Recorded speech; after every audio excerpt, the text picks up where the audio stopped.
Hello mga lords. Time check tayo is now 11:30 ng tanghali.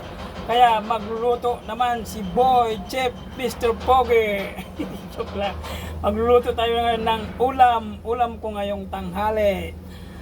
Ito nga pala yung mga sangkap niluto ko ng adobong. Magluto tayo ng adobong manok, atay ng manok, atay at pakpak ng manok with sitaw at kangkong mga lods. Ayan mga sangkap.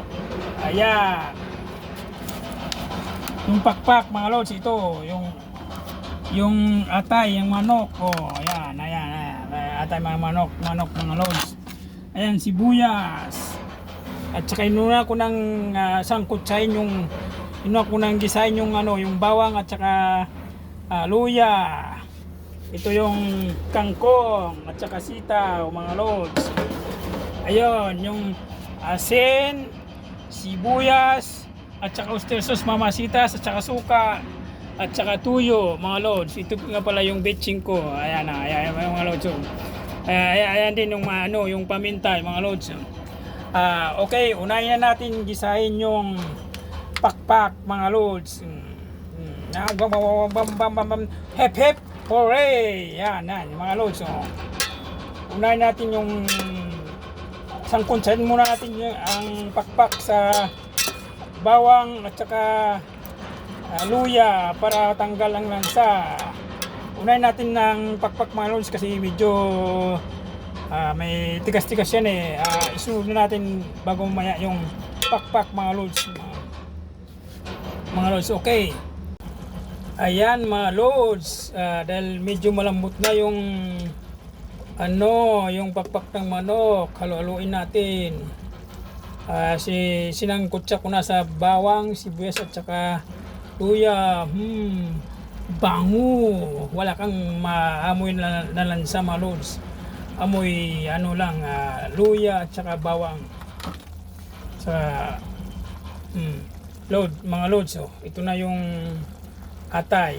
Sunod natin mga lods. Haluin natin mga lods. Hip hip hooray! Takpan muna natin mga lods.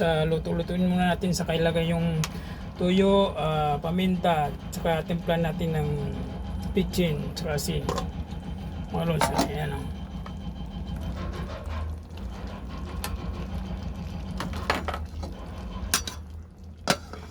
pakulan muna natin mga lods.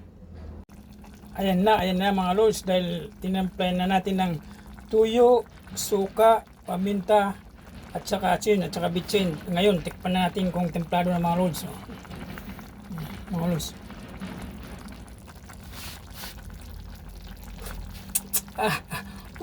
ang init.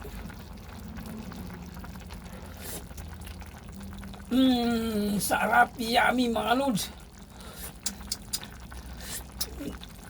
Sabaw pa lang, ulam na. Amoy natin. Amoy adobo. Talagang wala kang maamoy na lansa mga lods. Amoy ng lansa ng manok at saka atay manok. Wala kang maamoy mga lods. Kundi adobo manok mga lods. At saka mga lods, hindi ko sana lalagyan ng gulay. Yan lang sana, adobong pakpak at saka atay ng manok mga lods. Hindi ko sana ilalagay yung gulay.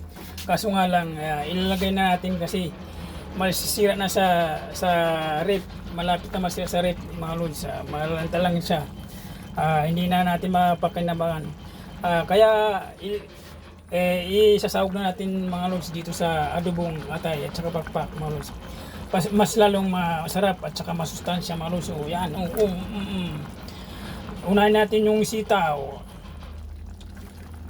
tsaka kangkong mga lods. Sitaw at saka kangkong nilagyan ko dahil pasira na mga lods. Na lang natin na ihalo na lang sa adobong kamasira pa. Isunod naman natin yung kangkong mga lods. Lods,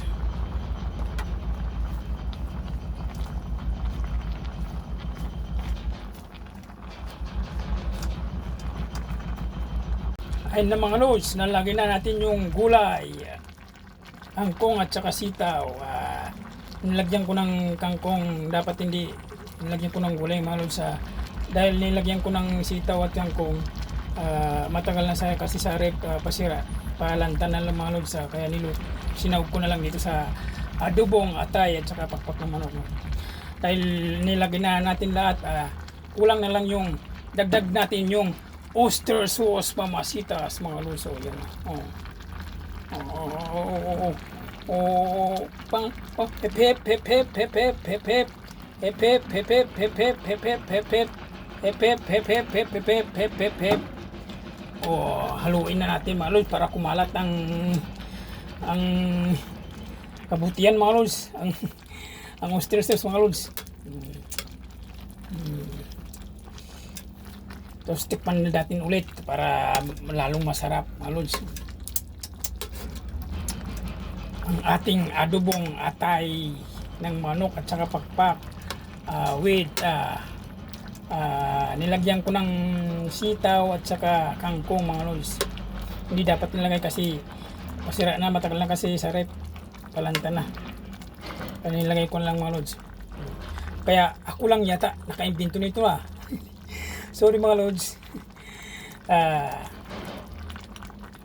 Ulam ko lang naman Ulam ko lang ito ngayong tanghali. Mga lods, tikman natin mga lods.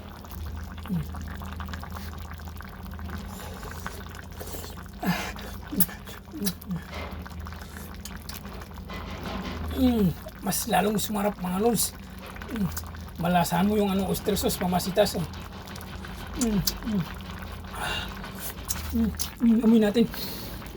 Mas lalong bumango mga lods. Mga lods, ang adobong manok na may sitaw, atay manok at saka pakpak na may sitaw at saka angkong mga manok, mga lods, mga lods. Isa pa.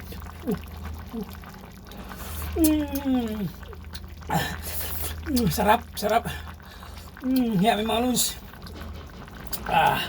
Isang kulo ikat siyang gimbot na lang hanguin na natin mga lods. Hanggang dito man lang mga lods. Magandang tanghali sa inyo. Kumain na ba tayong lahat? At kakain na rin ako dahil paluto na yung niluto ko. God bless sa inyong lahat. Thank you for watching mga lods. Pasir naman at saka like mga lods kay Mr. Puge para masaya. Thank you mga lods. Bye bye.